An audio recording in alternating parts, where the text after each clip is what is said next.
Welcome back to another video. Today I have Hamnet, and this is a sad movie, man. This is a movie about William Shakespeare and his wife who lose their son Hamnet, which inspires Shakespeare to make the play Hamlet. However, this is not a story about Shakespeare at all. His name is only mentioned once in the whole movie, which I love. As someone who got traumatized in high school for having to read Shakespeare, write about Shakespeare every year, I'm not gonna say I'm happy this is not about him, but I'm just saying, bro, what they did to me in high school, bro, that shit's crazy. I view this movie in 4 parts. You have the first part where the parents meet, all lovey-dovey, they fall in love. Second part, they have their children, and then it's all good, they're playing around, everything is good. And then you have this third part where shit hits the fan, Hamnet dies, and then the fourth part is the aftermath of all that and how the parents deal with this. What I noticed is that in each part, the movie gets better. Chloe Zhao did a very good job at doing that. The very important parts of this movie of the child dying and the parents' reaction to that, she really locked in and really did a good job at expressing that to the audience. Jessie Buckley's performance is incredible. And I want to say it is one of the best performances this year, but also there is like a lot of good performances this year. It is like up there for sure. And what I will say is that this is a very raw and personal performance. It's one thing to cry and scream. The way she does it seems like she was going through that situation in real life. It seemed so real, it seemed so personal. Paul Mescal is very good as well, but I don't know. I think Jesse just blew me away. I was really impressed. As well as the kid actor for Hamnet, I think he was also really good.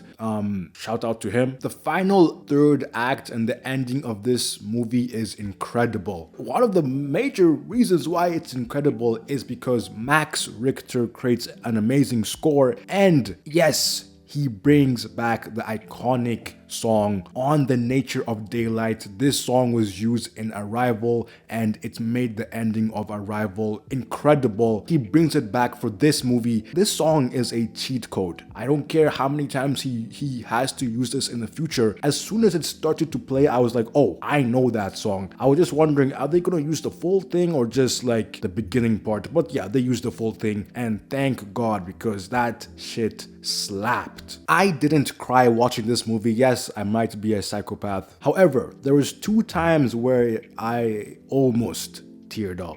The first part was when Hamnet was with his sister, lying next to her and telling her, I will take your place. I will basically die for you. That almost got me, man. Oh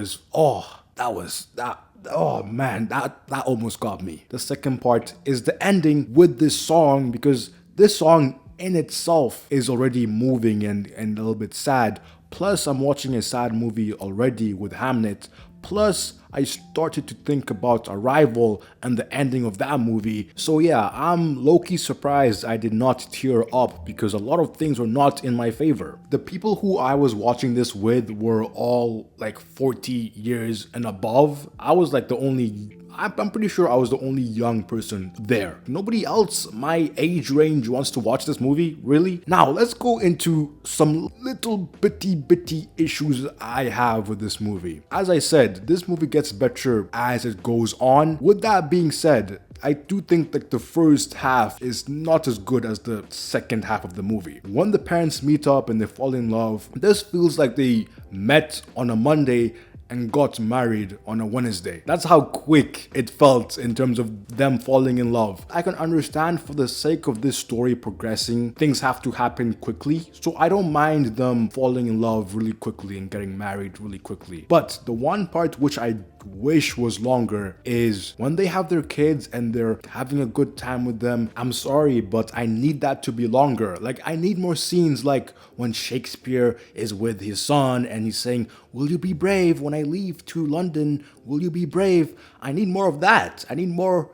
build up with the kids. Chloe Zhao could have made this movie easily like 10 to 20 minutes longer, and that would have give her much more time to extend that part of the story. Now, I know movies have to be a certain amount of length so they can fit in time slots in like cinemas and all this stuff. But hey man, if the movie has to be longer, it has to be longer. Even like 5 to 7 more minutes would have been super beneficial. This is the only little bitty issue I have. I also have seen people say that this is a emotionally manipulative movie. No, it's not, because the movie is about the child dying. So you can't say that's emotionally manipulative, because this is the essence of the movie. The movie is not about Shakespeare, it's not about his plays, it's about this child dying and what it does to the parents. So if you think this is emotionally manipulative, that means the movie